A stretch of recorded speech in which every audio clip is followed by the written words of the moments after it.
All right, everyone. Welcome into DodgerHeads, presented by DodgerBlue.com. My name is Jeff Spiegel. I'm joined by Matt Moreno and Daniel Starkand, and we are here for a show that I don't know if any of us were, how confident any of us were that we were going to get to do, which is a World Series preview. That is right. The Dodgers won Game 7 against the Braves. They were down 3-1. They win 3 in a row to go to the World Series. And here we are getting to talk about the Dodgers in the World Series for the third time in 4 years. It's pretty crazy when you actually think about it. And so basically the goal of tonight's show, I guess today's show, whenever you're watching this, the goal of this show is to get into the Dodgers and the Rays, what to look for, what we've seen, and what we expect. We'll end, as we have been doing each of these, with some predictions. But I want to start kind of with takeaways. Obviously, every series the Dodgers play, the sample size gets a little bit bigger. You get to see guys in big moments, in stressful moments. Sort of the true colors start to go out. So I'd love to start just with, from the last series, and maybe even if you want to bleed into the Padres and the Brewers,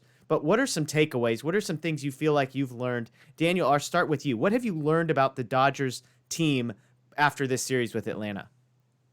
Yeah, I'm going to go right to the offense because I said before the start of that series that for me the key was if the Dodger offense could maybe not get to the Braves pitching staff early in the series, but at least make them work so that they're seeing multiple pitchers in the early games, because at the end of the day, that ends up being beneficial down the road. And that's kind of what we saw play out, right? Like the Dodgers, they were getting on base early in the series, maybe not coming up with the big timely hits that they were later in the series. But they were, they were getting good looks at the Braves starters and the Braves bullpen, their high leverage guys, and I think that ended up paying off later in the series. And I think the way the Rays handle their pitching staff, that's going to be huge for the Dodgers moving forward. But for me, the way the offense showed up in those last 3 games in particular, that they didn't get every big hit, but they got enough to win. And to me, that was the most important thing. And it started with Corey Seager. I'm just going to read off a couple stats I saw. Do you like Corey Seager? Just to clarify, Daniel, so that we can get on the same page here. Are you a Corey Seager fan? Just so we know. Yeah, I am a Corey Seager fan. I've been, the pilot of the Corey Seager hype train this whole time. So, I mean, how can you not be at this point, right? He had 5 home runs and 11 RBIs in the NLCS, which are both NLCS records and also Dodgers single series postseason records. Pretty incredible. He has 15 RBIs this postseason, which is also a Dodgers record in a single postseason. We still have 1 series to go. So, I mean, the fact that he's already putting up these type of numbers is pretty incredible. He's just locked in right now, and I feel like everyone else is following his lead. What do we have to do to get your hair in the way that Corey Seager? Is there a way, if the Dodgers win the World Series, can we get a Corey Seager haircut on you? I wish I knew. Mine doesn't stay up the way his does. I wish it did. He looks like a child every time they cut to him without his hat on. Yeah. And I love it. It kind of adds to the charm. So, yeah, absolutely. Yeah. The Dodger bats, I mean, they don't do a ton, but they do enough. I think you put it really well there. So, which, I mean, that's been a key, right? Can the Dodgers get consistent offense? I don't know if we want to call it consistent, but they did a good job, especially in Game 7 of battling. So, Matt, what about you? What was your big takeaway from the series against the Braves? So for me, I think it was the defense. And, I know Max Muncy had a couple of misplays and kind of curious decisions. We're going to look past those and kind of really go right to Mookie Betts. I mean, Game 5, his shoestring catch that, turned into a big double play because Ozuna left third base too early. That was obviously key for the Dodgers. And then he comes right back the next day in Game 6 and robs Ozuna of probably an RBI and an extra base hit with his leaping catch at the wall. And his reaction, Mookie's reaction after that, I think really, on top of the play kind of providing a spark for the team, how excited he was for that, I think resonated with everybody. Yeah.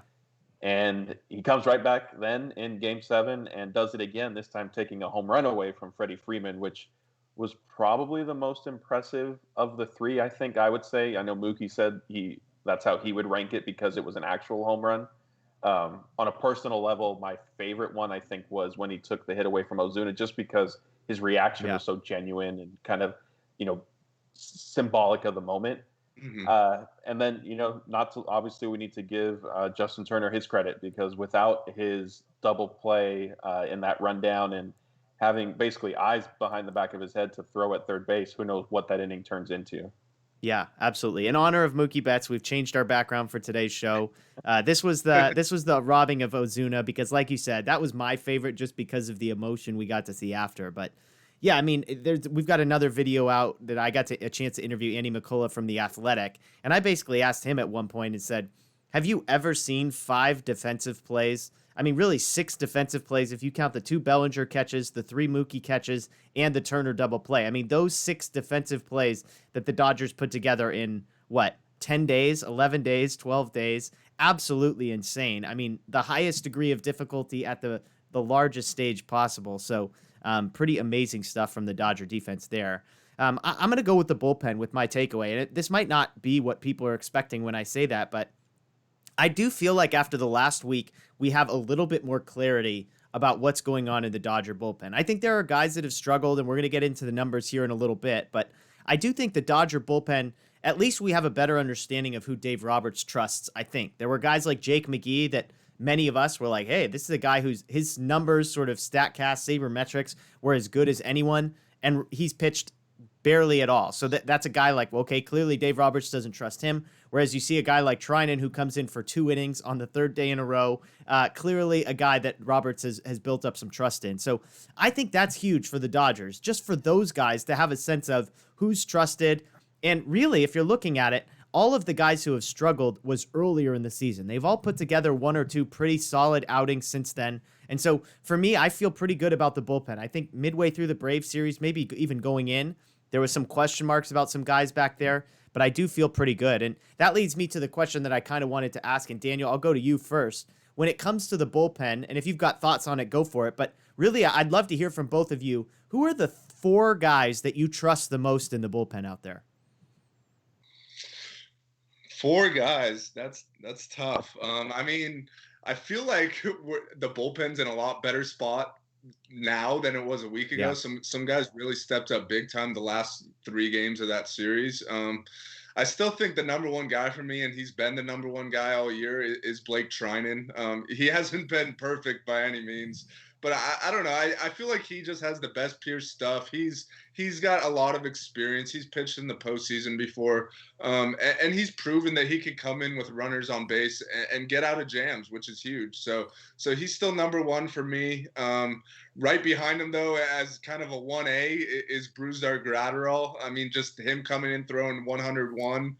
That's just, in the postseason, that plays up, and that's huge. So he's Easy right there. gas.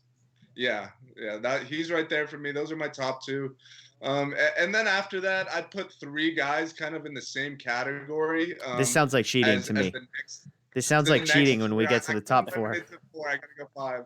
I gotta go 5 because all 3 of these guys I kind of feel the same about right now, and that's Victor Gonzalez, Kenley Jansen, and Pedro Baez. They've all been really good the last couple times out. I think Kenley, especially his last 2 outings, was just awesome. Obviously, they didn't go to him in Game 7, which I thought was the correct move. But that doesn't mean I don't have trust in him. And I think he really turned a corner mechanically. His velo was up. So Kenley's in that second tier for me with those other 2 guys. Okay. Matt, what about you? So I'm going to cheat a little bit also, but it's going to be by putting Julio in the bullpen. Okay. Because I think obviously that's where we saw him last in Game 7, and frankly, and I will get into this later in the show, I think that's where we're going to see him for the World Series. So I'm including him with the relievers, and he's at the top of my list in terms of who I trust most. He already had my trust, and then Sunday night I think really cemented it and kind of put him back to the top. After that, I'm going to go with Brusdar Graterol, solid second place. And then I think Pedro Baez. I know he's had his share of struggles, but he seems to have kind of figured it out and worked in his changeup a little bit more and kind of sequenced a lot better than he did in prior Octobers. And then for me, it's a toss-up between Blake Treinen and Kenley Jansen. If Kenley can hold his mechanics and find kind of the secret recipe that he did in talking to Rick Honeycutt and Charlie Huff, then I put him just a notch above Treinen. Trinin, excuse me. But they're sort of interchangeable for me. Okay. Can I ask you guys a trivia question? There's one Dodger pitcher, he's a reliever, who has not allowed a run all postseason. Do either of you know who this person is? Joe Kelly? Joe Kelly. Now, that doesn't mean he's anywhere near my top 4. I want to clarify that. He is nowhere near my top 4. But that's fascinating. He's the one guy. I mean, you look at these ERAs. You guys both mentioned Gratterall. Gratterall's got a 4.76 ERA in the playoffs. Now, we're talking small sample size, but that's not good. Trinin, 4.15. Jansen, 3.38. Baez, 2.08. And Victor Gonzalez with the 3.00. So, interesting names there. Urias is the interesting one, right? Because obviously, Sunday, last night, was an unbelievable performance, one I will never forget, one he will forever be a Dodger legend for. But it is interesting because Trinin and Urias combined for 5 perfect innings and didn't strike out a single batter. Now, there's a little bit of luck when you don't give up any hits and all 15 guys you face put the ball in play. I'm not saying it's not partly due to the fact that what they have done, but I do think there's something there. And I will say also, I noticed it against Freddie Freeman in particular, but Urias left a number of fastballs right over the middle of the plate that didn't amount to anything. Now, I'm not going to hold any of this against him. It just gives me a little bit of pause on top of the fact that I really would prefer him not be used strictly as a reliever. I would prefer him to be used as either like the 2nd through 6th inning guy in a start. But that's my thoughts on Urias. Matt, what did you have to say about that? Yeah, the strikeouts aspect is interesting, and really, if you want to expand it to kind of the entire bullpen as a whole, that is somewhat of a quote unquote issue that you could kind of say the bullpen could stand to improve on. I will kind of add, I think the Braves did, especially later in the game, kind of start swinging early. Mm-hmm. So Julio didn't really get a chance to kind of get into any deep counts, and same with Kenley Jansen. It was his, he was coming in for a back-to-back. I thought maybe, okay, the Braves are going to try to wait him out and see if he's as sharp. But they were swinging early, and frankly, it might have done Kenley and the Dodgers a great service. Yeah. So my 4, I've got, I'm still with Daniel. I like Trinin. I mean, I know he hasn't been great. Mookie robbed a home run. That was off of Freeman. When I said he had a 4.15 ERA, that's not counting another home run potentially. But yeah, I have confidence when he's out there. It's really interesting because I think Jansen and Baez might be the other 2 guys at the top for me. And the reason is because of the strikeouts. Jansen has 7 strikeouts and 4 1/3. Excuse me. Baez has 7 strikeouts and 4 1/3. Jansen has 6 and 5 1/3. Those are the only 2 guys in the bullpen striking out more than a batter an inning. And I've talked about, I mean, you're not going to get lucky every time with the guys putting the ball in play and not finding a hole somewhere. So I like both of those guys. I do like Gratterall, but again, Gratterall's got a 4.76 ERA, and Cody robbed a home run of Tatis. So we're talking about 2 guys who are 3 feet away from ERA closer to 6. And then Victor Gonzalez. I mean, Gonzalez is the confusing thing. I'd love to get your guys' thoughts. He's a guy that early in the series, I was like, oh man, this is a guy Dave Roberts trusts. This is a guy he went to. And then he was the only guy that basically didn't get used in Game 7 in a spot where I was fully expecting him to. So yes, Urias had the 3, but I mean, he clearly was behind Jansen, and Jansen had pitched multiple days in a row. Trinin had pitched multiple days in a row. So Daniel, what do you think about where we're going with Victor Gonzalez? Yeah, Victor Gonzalez is an interesting one. I included him on my list as kind of that bonus 5th guy. But it like you said, he didn't pitch Game 7. I don't even think he warmed up in Game 7, so he wasn't really in the pecking order there. I think it could have to do with his last outing. His command, it was off. I think he walked one and got behind another guy before getting bailed out on what did he get, a double play ball, I think. But I mean, he clearly didn't. That was arguably the worst he's looked since this whole season. Yeah. So I think that outing, maybe they weren't impressed, and maybe he moved down the pecking order a little bit. It also could have to do with the fact that the Braves really didn't have any lefty hitters. Yeah, I mean, other than Freeman, they were pretty much all righty. So I think the Rays maybe have some more lefties in there that you could get Gonzalez in for an inning where he faces two lefties, which would be better matchups for him compared to some of the righties. But I think you're right. Maybe he is sliding down that pecking order a little bit, but that could all change with one good outing, just the way that, the postseason goes. So, well, it's interesting because the game Gonzalez was bad. Gratterall was arguably worse. I mean, he let all of Kershaw's runs score and then laid up a few of his own. So, but yeah, we are going to get to that. As we think ahead to the Rays, there is a platoon spit we'll talk about here in a second. But I think I'd go Trinin. I think I'd go Jansen and Baez kind of second and third on that list, and then Gratterall is probably fourth. I like the velocity. I like just the lively arm, the chance that he gives you, even if he hasn't been able to convert those to strikeouts. So if we're not including Urias, which I don't want to do because I want him to be a bulk guy, that's where I would go. So that's the bullpen. I think it's pretty interesting. And kind of as I hinted at, let's take a look ahead to the Rays and who they are, because it is a pretty fascinating team. Their best three hitters, Brandon Lau, Yandy Diaz, and Willy Adames, they're the best three hitters in the regular season. These guys have been terrible in the postseason, hitting 109 and slugging 124 combined. Those are the three best hitters, are slugging 124, and yet here they are in the World Series. So pretty amazing. This was another interesting fact. I got to thank Fangraphs for this, which, by the way, hey, if you're going to support any website, Fangraphs is a really good one to set a subscription up to. They're a big supporter, I know, of what I do. I mean, that's where I go. But they had a blog post today that was talking about the Rays and the Dodgers. The Dodgers accrued the most value from their fastball than anybody else in baseball. They had twice as much value throwing a fastball as any other team. The Rays are 26th in baseball hitting the fastball. So the Dodgers have the best fastball throwing team in baseball, and the Rays are one of the worst at hitting the fastball. Definitely something to keep in mind, especially when you think about a guy like Dustin May, a guy like Gratterall, who, I mean, these guys are throwing exclusively fastballs versus the cutter of Kenley Jansen, the changeup of Pedro Baez, maybe a little less effective. So that's interesting to keep an eye on. Randy Rezarena, I'll probably butcher his name. I'm not entirely sure if I got that one right. He's been amazing, and he can hit the fastball. He is the one who can't hit anything else. He crushes the fastball, but struggles against cutters, sliders, curves, and changeups. So definitely interesting to watch. And I mean, that guy's amazing. 99 regular season plate appearances, and then he becomes the first rookie ever to win the LCS MVP. He's got 4 home runs last series alone, 7 in the postseason. So I believe that's more than Corey Seeger. Is that right, Daniel? I know Seeger had 5 in the last series. I'm not sure if he had more. Don't do that to him. I'm not sure. I forget if he hit any. Did he get any in San Diego or Milwaukee? I won't put you on the spot. I can't remember. He hit one in Milwaukee. Okay. So he's got. Okay. Yeah, so Daniel's fired up now because I'm not saying he's better than Seager, right, Daniel? So it's going to be okay. Yeah. We'll see after the World Series. But what makes the Rays good is their pitching. They're 8th in wins above replacement as far as pitching goes, 7th in ERA from starting pitchers, 3rd in bullpen ERA. That's kind of their strength, their bullpen. Now, again, the Dodgers were better than them in just about every category.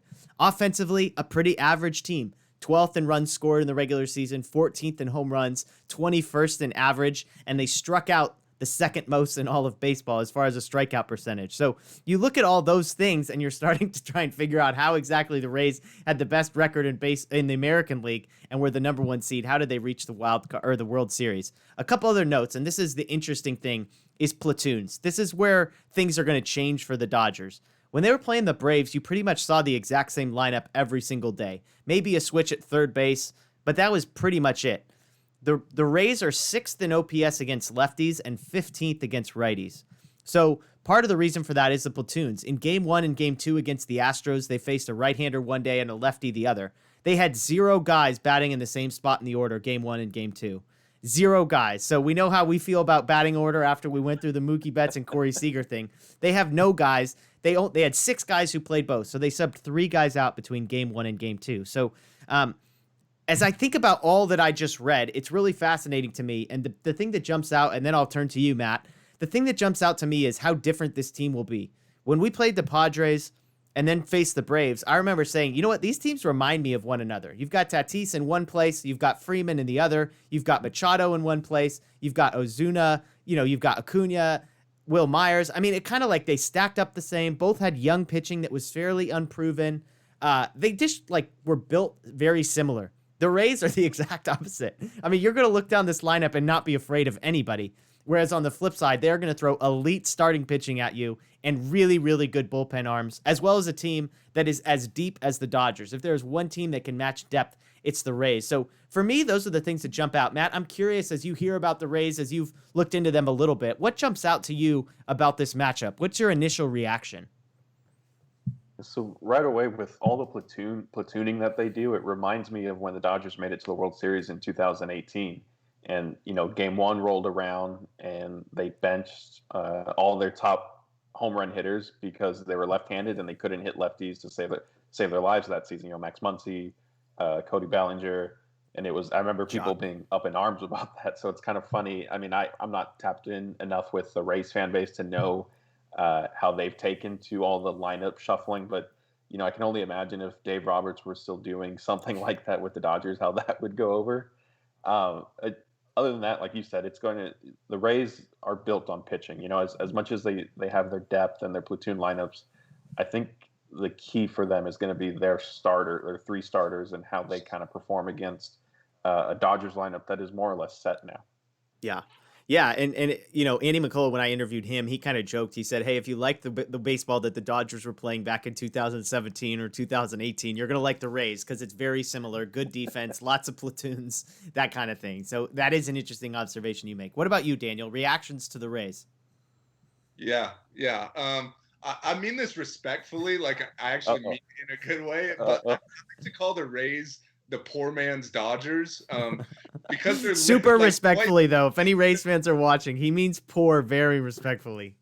Yeah, well, I mean poor in a literal sense. Like, they can't afford the superstars that the Dodgers can afford, but somehow they find a way to be in the postseason mix every year, and they do it with depth. They had arguably the deepest roster that wasn't the Dodgers, and I think that's a big reason why these are the two teams still standing, because there wasn't it was obviously a weird regular season because of COVID restrictions, so depth played a huge factor in that. And then once the postseason started with no off days and series, you really needed your whole roster, to get to this point. So I think they do it with depth. Like you guys mentioned, they do it with platoons. They're big on analytics. It's where Andrew Friedman used to work, and he kind of started it all, and they've continued what he started. So they do it with platoons, and they do it with great pitching, and that's both starting pitching and bullpen. So they're very comparable to the Dodgers. They just can't afford, the big name superstars that the Dodgers have. So it's a really good club, and it should be a good series. Yeah, and if you're not sort of attuned to what Daniel's hinting at, the Dodgers had the second highest payroll in baseball this year at about $106 million. If you scroll all the way down the list, the Tampa Bay Rays are 28th in payroll at a mere $28.3 million they spent. 28.3. Think about what Mookie Betts is going to be making per year starting next year. The Rays' entire roster makes less than Mookie Betts. So unbelievable work that they're doing down in Tampa Bay to get a roster like this. But it definitely will present some challenges for the Dodgers. And I think that turns to the rotation, because that's where, if there's going to be question marks for the Dodgers right now, it's in the rotation. The good news is you have Clayton Kershaw going in game one. We've talked at length. I think Daniel and I, Matt, I'm sure you agree, Clayton Kershaw right now, the best pitcher the Dodgers have. Obviously, he didn't pitch great last game, but throughout the regular season, he's not dealing with blisters. Now, the back injury kind of throws a little bit of a wrench into that, if it is a back injury, or if it was just a short-term, one-time thing.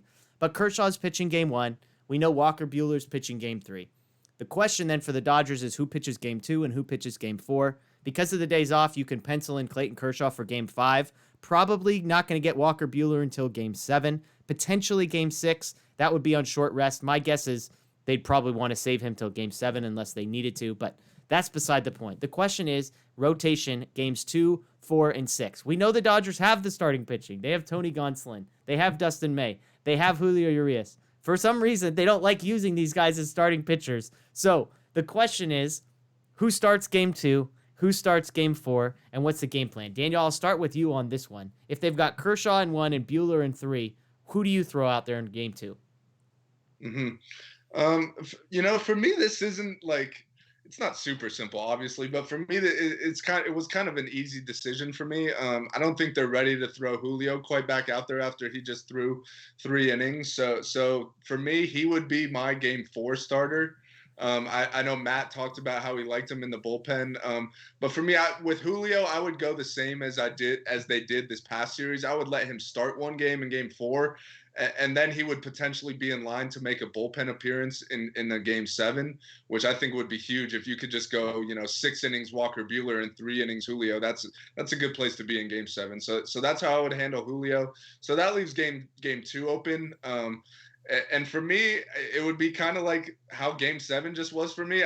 I would start Dustin May, let him go probably one time through the order, depending on how he looks, obviously. If he looks how he did in Game 7, then probably only one inning. But I think nerves played a factor in his lack of control to start that game. So maybe now that he's done it before, maybe now he'll be able to settle in.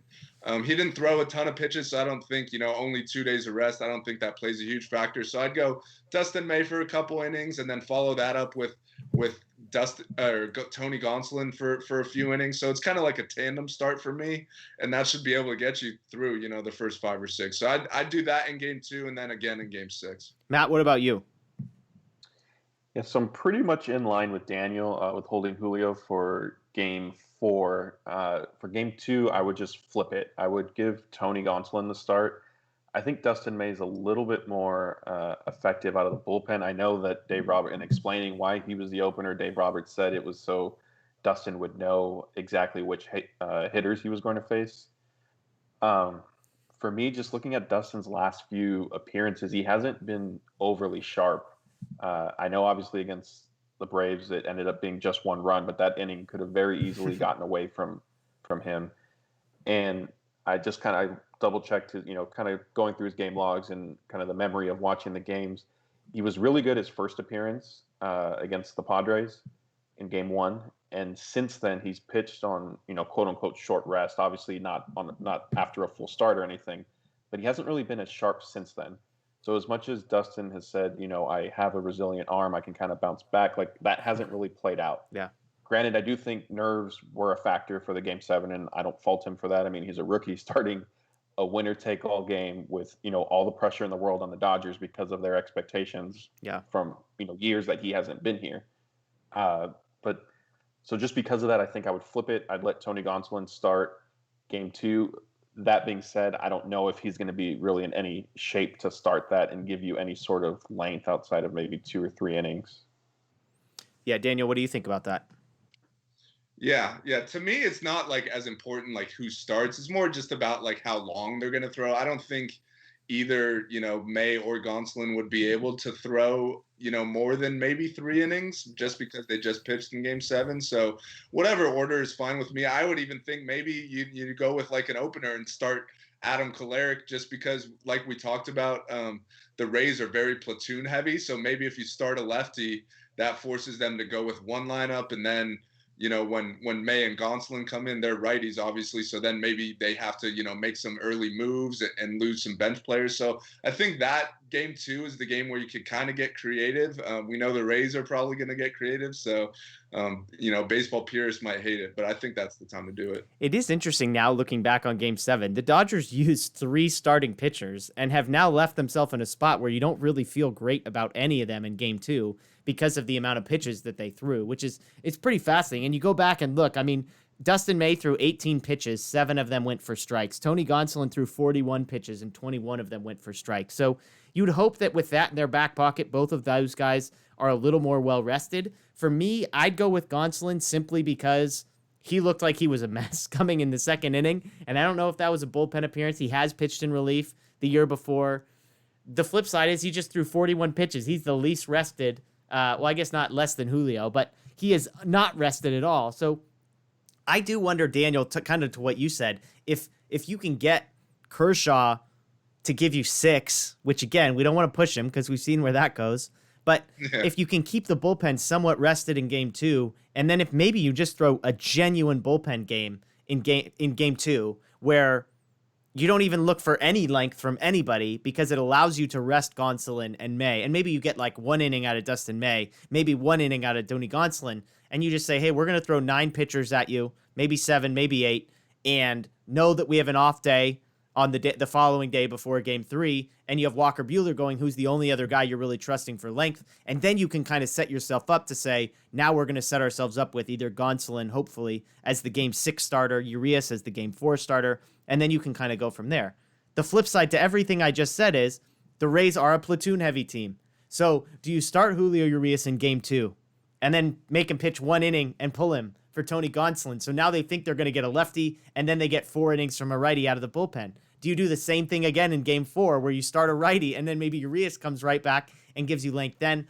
I definitely think we're going to see some gamesmanship in that sort of thing where, I mean, and remember, as Dodger fans, we're familiar. The Brewers did this where it was like, hey, we're going to pitch this guy, and he would pitch 1 inning and you had no idea what was coming next. So definitely something to keep an eye on. Matt, you have thoughts?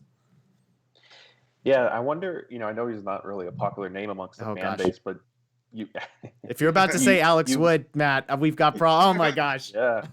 I mean, your hand is almost forced, if you think about it, in going in that direction, because he can serve as an opener for you. He can get you through 2 innings if necessary. So, you get 2 innings out of him in game 2. The Rays have kind of set their lineup, and then you either can bring in another lefty behind him, Kolarek possibly, or you go righty, and then the Rays have to make all their changes, and then you can kind of manipulate and control the matchups from there on out. The bottom line is the Dodgers it's not an ideal situation no matter how you cut it, because they had to play to a game 7, and they had to play it the way they did. But I'm just throwing it out there that Alex Wood is rested. Okay, so that's a perfect transition to talk about roster changes, because the first note I have under roster changes is get Alex Wood the heck off of the NLCS roster. But let me throw a crazy scenario at you. Do the Dodgers pull up a guy like Dennis Santana or Josiah Gray and just shock everybody and put a guy like that in game 2? I mean, this thought has not crossed my mind until just now. I would probably trust both of those guys more than Alex Wood. The counter to everything I just said is clearly Dave Roberts does not. But Daniel, I mean, I'll flip it to you. This was Matt's idea to consider starting a guy like Alex Wood, which my immediate reaction was not positive. But now I'm starting to think, do you look for a starter that can give you length? The counter to all of this is the days off, and the way that they have a day off in between game 2 and game 3 and a day off between game 5 and 6 that I think allows them to shift things a little bit differently. But what do you think about that, Daniel? Yeah, I think because of the day off, and because maybe you could get, 2 innings from May and 2 from Gonzalez, I don't think you need to start pulling guys from, the alternate site that haven't pitched in months in an actual game and just say, hey, here's the ball in game 2 of the World Series. Yeah. Like, maybe if they were a guy as that rookies, has some experience, you consider it. But I don't know if I'm, doing that with a young guy like Dennis Santana or Josiah Gray, who's never pitched in the big leagues. I mean, it worked for the Braves with Bryce Wilson, but I don't think you could expect that type of performance. I mean, we saw the nerve factor with May and Gonzalez potentially in game 7. So I don't think I'm going to get that cute. I think I would get creative. I don't know if I'd go Wood either. He did look pretty good in the NLCS, to Matt's point, his velo was a little up. He does have that World Series experience. We saw him take a no-hitter into the 6th inning against a cheating Astros team. So I'll give him a little credit there. But I don't know if I'll be starting Alex Wood. I think I'd rather just go May and Gonzalez, or one or the other. Okay, so let's get to the question then of roster changes. I mean, I'm serious about it. I think Alex Wood, I would take off. I think he was on the roster because they had 7 games in 7 days. And I think with the amount of rest that you need, I'm not sure you need the extra arm. The flip side is, do you really want another bat? There wasn't a single game when the Dodgers even really got close to using all of the bats off the bench. But I'll just go back to something I think the Dodgers have flirted with. I think this is the type of time when you say, you know what, Terrence Gore is back on the roster. It's a World Series. You never know what's going to happen. And you say, in a 7-game series with 2 days off, we're never going to use our full bullpen. We're never going to use our full bench. So if you have one spot to play with, I would say take the guy that gives you something unique, something interesting. So for me, I'm going to predict Alex Wood is off the roster and Terrence Gore gets added. Matt, any changes for you to the World Series roster? So this is tough because I was thinking about it before Dave Roberts had his media availability on Monday, kind of early evening, and he was asked about the roster, and he said they are thinking some things through. And one of the changes they were considering was going from 15 pitchers to 14, which I found interesting because, as much as there are 2 days off now in the World Series, looking at the NLCS and kind of how that unfolded, like my concern is the Dodgers, if the Rays series goes 6 or 7 games, which we'll get into our predictions later. Spoiler alert, I think it's going to be longer than shorter. You might run into a situation where you're sort of short on pitching. So I was looking at it this morning thinking Matt Beatty hardly received any at-bats. Yeah.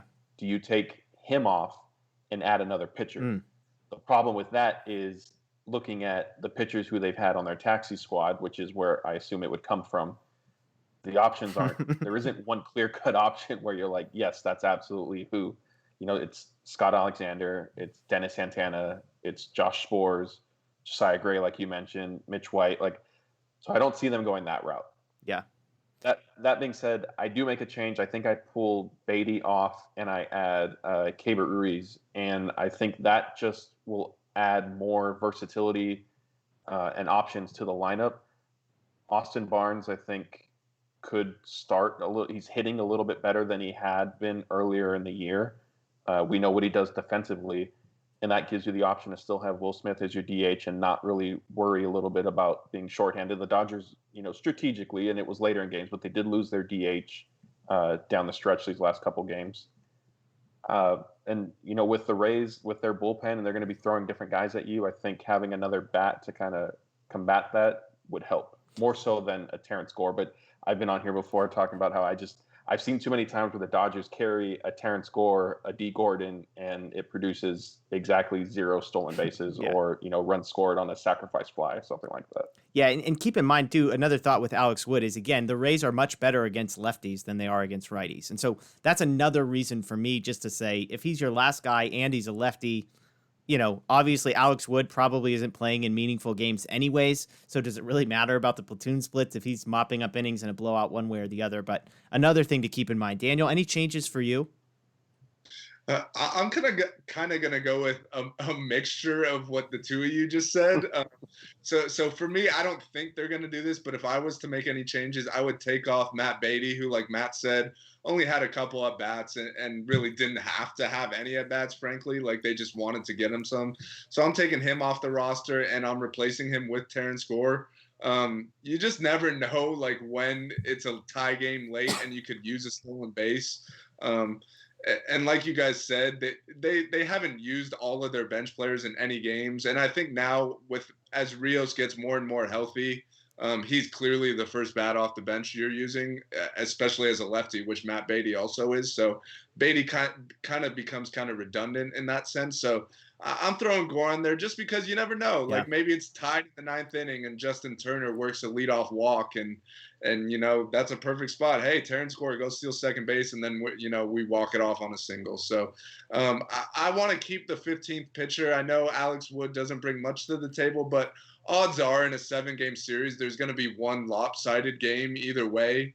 And I think that's a valuable, having Alex Wood to go eat 2 or 3 innings, I think can be valuable in saving the rest of the guys. So I don't think it makes sense to go with one less pitcher when the alternative is an extra bench guy who's just going to, frankly, just sit on the bench the whole series. Yeah. So for me, it would be take off Beatty and add Terrence Gore. So basically, at this point, we can confirm that Gavin Lux will be added to the roster and Scott Alexander will be as well, because I think we're about over 25 in predictions on what the roster looks like. It's like Gavin Lux hasn't been around for a while, so just throw him on there. But it'll be interesting. I do think with the days off, it'll make things a little more sort of, we'll get all excited about something, and I'm not sure how much it will really matter, but something to keep an eye on. So let's do this. Let's close out the show. We're going to go key to the series. We'll answer some questions, and then we'll give our predictions. So I'll start. Normally, we've been doing Dodgers win if, Dodgers lose if.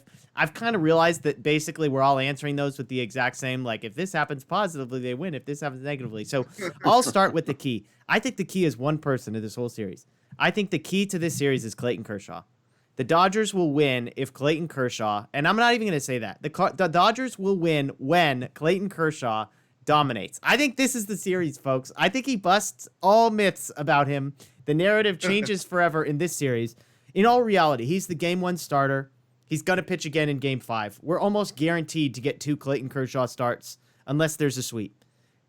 if Clayton Kershaw can go toe-to-toe with the best pitcher that the Rays have in Game 1 and then again in Game 5, I think it sets the Dodgers up. If he can neutralize the biggest advantage that the Rays have, which is their starting pitching, and I shouldn't even say advantage, the biggest weapon that the Rays have, which is their starting pitching, I think he's going to. I think Kershaw has looked good, not great in the last couple starts, although obviously he was in his first start. I just feel really good about Clayton Kershaw. I think he's mentally prepared. I think he's going to be well rested for this game. I think he's going to be motivated. I think the NLCS game win in Game 7 is going to give him all the encouragement. And it feels like fate. Not that I believe in fate, but it feels like the type of thing where the Dodgers win the World Series, Clayton Kershaw gets the camel off of his back simultaneously. So I think the Dodgers win when Clayton Kershaw has a fantastic series. Matt, what about you? As for me, I think the biggest key is the Dodgers are going to need, and this I'll preface this outside of the timely and situational hitting that I think they still could improve on from the Braves series. It got better their last 3 wins, but it was still a little dicey. I mean, Game 7 got late before they kind of the home runs from Kike and Cody. So for me, the key in the World Series is going to be the Dodgers will need one of Bellinger or Muncy to kind of hit to their capabilities. The walks are great, and I think working long at bats are great, but there isn't the Dodgers are sort of playing with fire a little bit with saying well, we're getting guys on base, we're hitting the ball hard, like this is the World Series. If those hits don't start falling, there's no tomorrow at this point. Yeah. Daniel, what about you? The key to the series is what? Yeah, I'm kind of going along the same line as Matt there. I think it comes down to the Dodger bats. Kind of similar to what I said about the Braves series. I think if they could, make the pitchers work early in the series, I think we'll see them reap the benefits of it later in the series. Like if you're seeing, 2, 3, 4 relievers in Game 1, and then you're seeing those same exact relievers, down the line in Game 4, and then again in Game 6, I think that's only going to be a benefit for the Dodgers. So if they could, work the pitch counts, get Glasnow out of there early in Game 1, get Snell out of there early in Game 2. I think we've seen with the Rays, they're even more aggressive with their bullpen than the Dodgers. Like we saw Charlie Morton kind of cruising in Game 7, and a couple guys got on in the 6th inning, and he was at 66 pitches, and that was it. Kevin Cash went right to his bullpen. So I think we'll see bullpen arms early and often from the Rays, and maybe we won't get to them early, but I think later in the series it'll be a huge benefit for the Dodgers, and if they could get the information they need early, I think that's the key to this series. Yeah, I'll throw a couple more just thoughts out there that came to me. First is Cody Bellinger's health. We talked about this on the post-game show. I've dislocated my shoulder. I've sublexed my shoulder multiple times after the fact. It's not like no big deal. I mean, I couldn't lift my arm above my head the next day after doing it. And that was sublexing. So I don't know if he sublexed, which means popped out and right back in, or if he actually genuinely popped it out and it had to be forcibly popped back in. You can play the day of. You can continue to be athletic that day. It's what happens the next day and the day after that and the day after that. So I think that's a massive storyline. A second storyline I'd say to keep an eye on is Mookie Betts. He hasn't hit the ball well, and the Dodgers have survived without him. So I would really expect for and hope a huge series out of Mookie Betts, I think, is another storyline that the Dodgers have got to be hopeful about and definitely interesting. And the third thing I'll throw out there, the ballpark. We thought this would be a much bigger factor in the last series, with the Braves having not played at all in that stadium and the Dodgers having struggled to adjust to it seemingly in the San Diego series. The Braves had no issues. They came out, they won the first 2 games. The Dodgers seem to have gotten far more comfortable in this ballpark. They've played a ton of games there. It probably feels like a home park, having now played, 10 straight games in the same place. So the Rays are coming from Petco, which the ball was flying out of. So for them to get used to a much bigger park, it's a defensive team, so they should be okay, but definitely something to keep an eye on in the first game. They're also less reliant on the home run, which I think plays into their advantage in this ballpark. But any other thoughts? Matt, did you have any more thoughts about just sort of keys to this series? Yeah, that was a great point about Mookie. I kind of kept, obviously he has the most familiarity against the Rays. He did say during his interview that, as much as he could kind of lean on that, the Rays evolve and he's evolved, and things do kind of change a little bit. So he doesn't expect to kind of benefit too much from it. I still think there's something there. There's at least a little bit more of a baseline than obviously the rest of the Dodgers sort of have. And as great as he was, and to take nothing away from his NLCS performance, what he's missing, and what I kind of kept waiting for and thinking would come, is a signature hit. Yeah.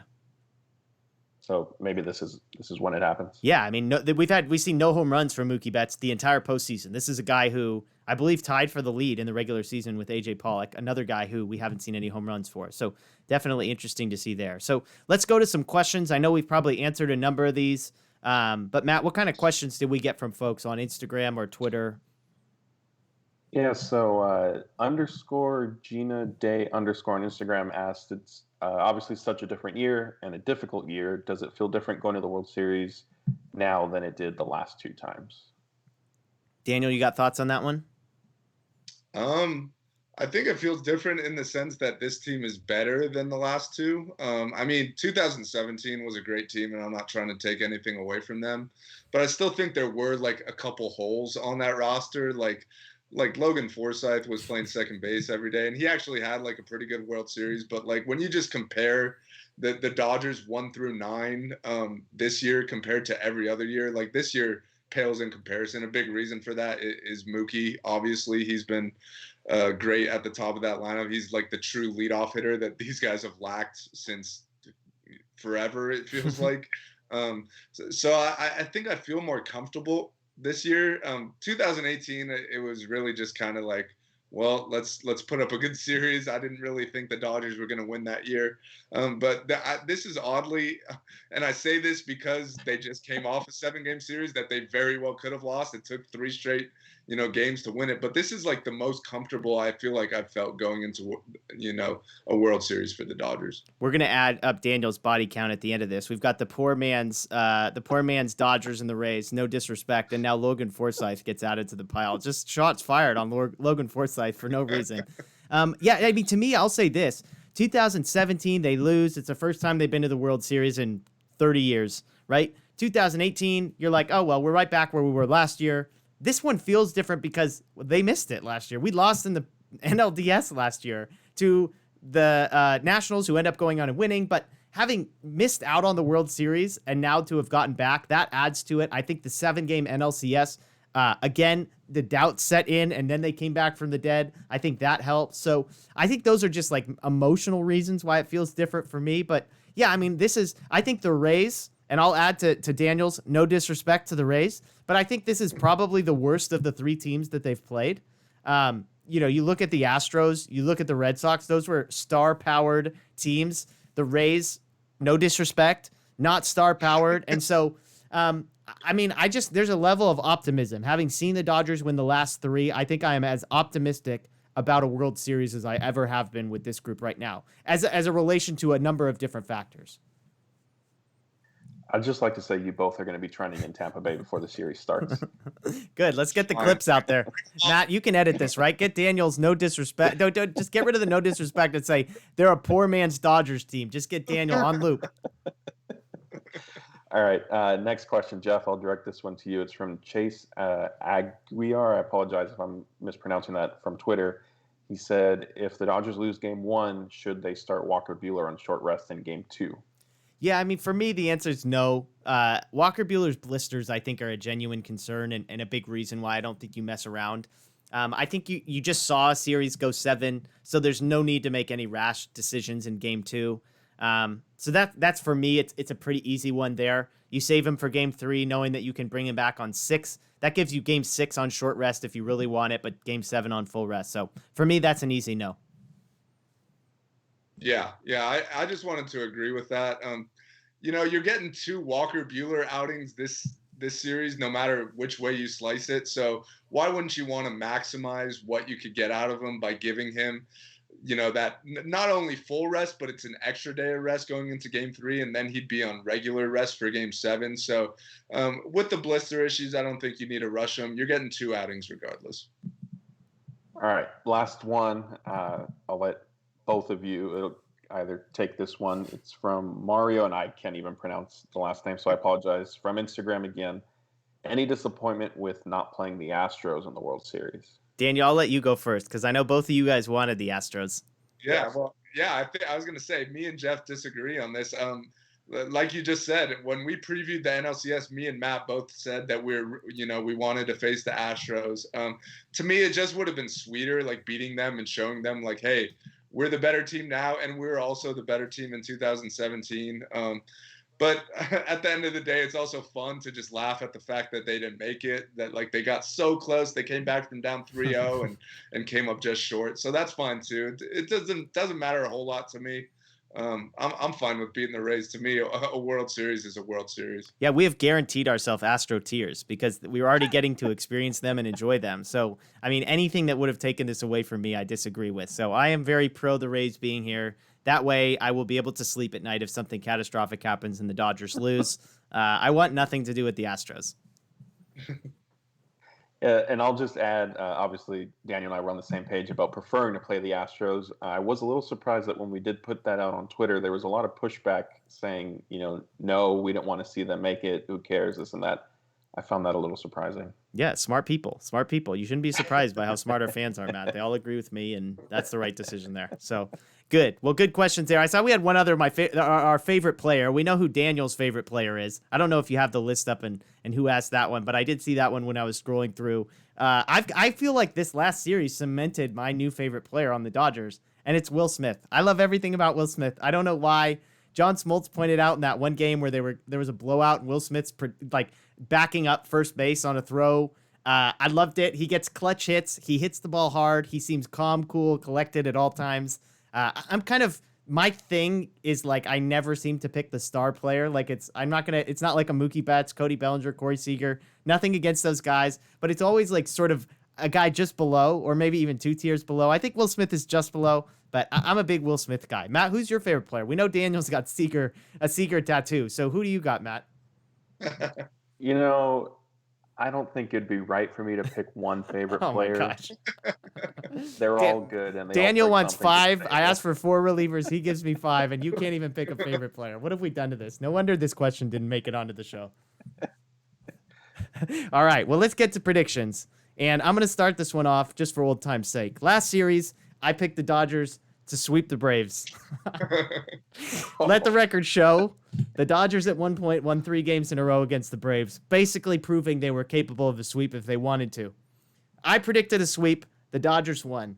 So I'm predicting the Dodgers are going to sweep the Rays in 4 games. Daniel's going to bring out his 1980s broom, and the Dodgers are going to win the World Series in 4 games. In all seriousness, I do think, I'm not saying I think it's going to actually end in 4, but I do think the Dodgers, after winning 3 in a row in Atlanta, I think they didn't play perfect baseball in Game 7 especially, but I just think they're as dialed in, playing with the sense of urgency that we've wanted. There's no more waiting. There's no more patience. They're just attacking.